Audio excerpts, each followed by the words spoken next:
Valentine's Day is approaching, and you may be buying some flowers. There are some things you should know before you do.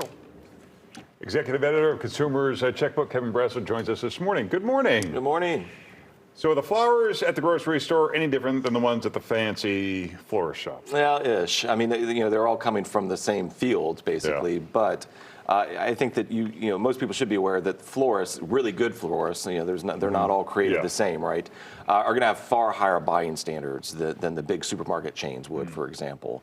But along with those higher buying standards, you're going to get bigger blooms. You're going to get also, they're trained to create bouquets. So you're actually getting a work of art that can be, personalized to you. Sure. But there's a price to be paid for that, right? Yeah. Oh, and also I should mention that the flowers tend to last longer coming from good florists than they do if they'd been sitting around a supermarket all day. Gotcha. All right. So you rated 4 florists that received the Checkbook's top rating for quality and price. We rated dozens of florists in the area for quality and price. These are 4 of them that got top ratings from their surveyed customers. Others did also. These 4 also had good prices compared to other retail florists in the area. Supermarkets, though, still are going to have quite lower prices than most of these independent florists will. We found that on average, you can save about 40% picking up your own flowers from a supermarket or a place like that than having them delivered, especially from a florist. All right. What about advice if you need help with your trees? If you need to have a tree removed or pruned, you need to be very, very careful about who you hire. Among all the different services that we evaluate at Checkbook, this is the one where I think people often make mistakes by hiring the wrong company. You need to make sure you're hiring an experienced company. If you need a tree evaluated to see what kind of work it needs, you need to make sure that a certified arborist is doing that. Tree care work is amazingly dangerous. I mean, we're talking about chainsaws and falling limbs, and we hear from consumers all the time who had branches fall on their cars or trees fall on their house. Workers can get injured. You need to make sure these companies are insured and that they have insurance for workers' comp and for liability insurance before you hire one. All right, here are the tree care services that received your top rating for quality. Let's take a look at those. Yeah, and so among the 70 or so tree care services in our report, these are 5 of the ones that got really high ratings from their surveyed customers. There are others that got high ratings also. All right. Gotcha. All right. How about a health app privacy warning?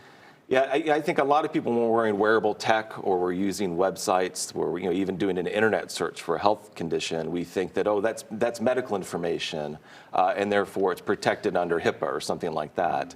And you need to know that none of those laws protect your medical privacy. If you go see a doctor or go to a hospital, they're not allowed to share information about your visit, about your condition, about your care with anyone else without your expressed consent.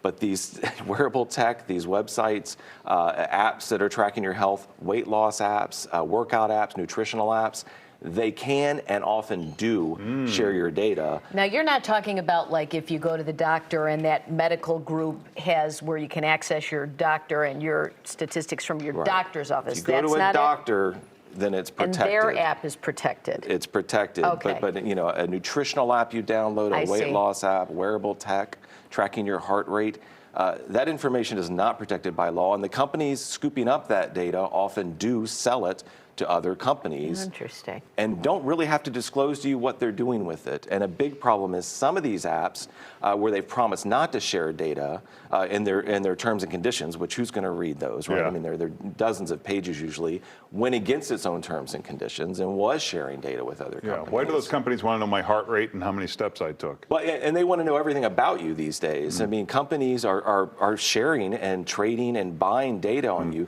often to serve up targeted advertising to you, but these days to do all kinds of things with it in terms of deciding what price to offer you, right, some companies. And you have little or no control, really, over what's happening with your data or even what they're collecting and what they're sharing. All right. Well, the information on the Consumer Checkbook website is free until March 1st. You can go to checkbook.org/WGN/free. Thanks, Kevin. Good to see you. Thanks, Kevin. Time for On Time. Hey, Anna.